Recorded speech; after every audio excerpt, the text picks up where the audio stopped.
এই 2-3 দিন আগে গুলিবিদ্ধ আহত কয়েকজনকে থাইল্যান্ড পাঠানো হয়েছে। তার জীবনটা শেষ করে এই 9 মাস পরে তাকে চিকিৎসার জন্য পাঠানো হয়েছে। তাকে কেন 9 মাস পরে চিকিৎসার জন্য পাঠানো হলো? কেন তাকে প্রথমে 1 মাসেই পাঠানো হলো না? কয়টা ছেলে আহত ছিল? যদি 100 ছেলের পেছনে 1 কোটি করে টাকা খরচ যেত, 100 কোটি টাকা। আরে ভাই, এই রাষ্ট্রের হাসিনার আমলে ওই বসুন্ধরা হাজার হাজার কোটি টাকা লুটপাট করে পাচার করেছে। ওই সালমানের রহমান একাই 36,000 কোটি টাকা পাচার করেছে। ওই পিকে হালদার একাই 10,000 কোটি টাকা পাচার করেছে।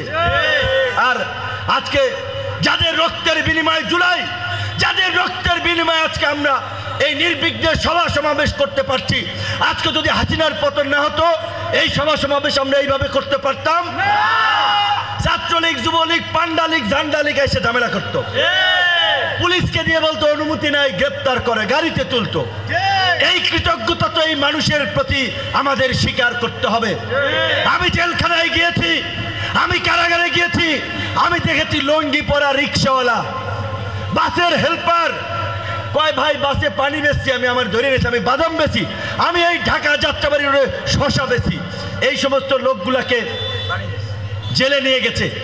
তারা তো কেউ এমপি মন্ত্রী হওয়ার জন্য রাস্তায় নামে নাই, উপদেষ্টা হওয়ার জন্য রাস্তায় নামে নাই। তাহলে এই যে মানুষগুলো রাস্তায় নামলো, আজকে সেদিন পত্রিকায় দেখলাম এই জুলাইয়ের সুলতান না যেন কি একজন মারা গেছে, তার ছেলে মেয়ে এতিমখানায় দিয়ে দিছে, খাওয়াইবে কে, পড়াইবে কে? এই দেশের প্রয়োজনে 1952-র ভাষা আন্দোলন থেকে 71-এর মুক্তিযুদ্ধ, 90-এর স্বৈরাচার বিরোধী আন্দোলন, এই 24-এর গণ অভ্যুত্থান, ওই গার্মেন্টস কর্মী, রিক্সাওয়ালা, কৃষক, শ্রমিক সবাই রাজপথে সে রক্ত দেয়। আর ওই এসির মধ্যে থাকা হারামজাদারা এমপি মন্ত্রী উপদেষ্টা হয়ে ভাগ বাটোয়ারা করে। কেন?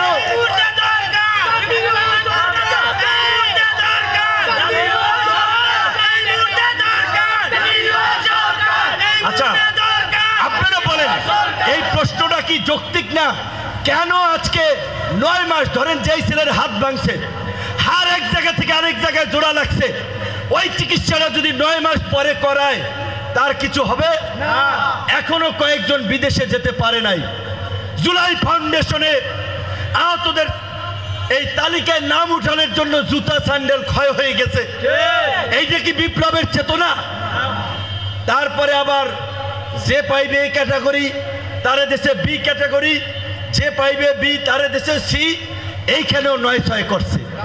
এইটা কি বিপ্লবীদের কাছ থেকে আমরা আশা করেছিলাম? কথা পরিষ্কার। আওয়ামী লীগ 71-এর মুক্তিযুদ্ধকে নিজেদের রাজনৈতিক হাতিয়ারে পরিণত করেছিল, রাজনীতির ধান্দাবাজির হাতিয়ারে পরিণত করে মুক্তিযুদ্ধের একক ঠিকাদার হয়ে গেছিল যে আমরা মুক্তিযুদ্ধ করেছি। এই জুলাই গণ অভ্যুত্থানে আমার কোনো একক কৃতিত্ব নাই, কন্ট্রিবিউশন নাই, কোনো দলের নাই, আমাদের সবার কৃতিত্ব, আমাদের সবার কন্ট্রিবিউশন।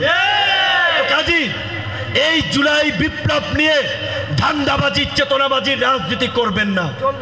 যদি ধান্দাবাজি, চেতনাবাজি রাজনীতি করেন, ওই যে পাবলিক বোতল মারা শুরু করছে, ওইটা কিন্তু আরো সামনে চলবে। আমরা ডক্টর মোহাম্মদ ইউনূসকে বলবো, আপনি যদি কোনো সমস্যা বোধ করেন, আপনি যদি রাষ্ট্র পরিচালনায় কোনো চ্যালেঞ্জ বোধ করেন, সমস্ত রাজনৈতিক দলের শীর্ষ নেতৃবৃন্দকে আপনি ডাকেন, তাদের সাথে খোলামেলা আলোচনা করেন। আজকে আমরা সমস্ত রাজনৈতিক দল যদি এই সরকারকে সাপোর্ট না করি, সরকার টিকতে পারবে না। তো আমরা তো সবাই রেডি, আমরা সবাই রেডি আপনাকে সহযোগিতা করার জন্য। আল্লাহর রাস্তে এই সমস্ত নাবালক পোলাপানের পাল্লায় পইরা আপনি জনগণ এবং রাজনৈতিক দল থেকে দূরে সরে যাবেন না।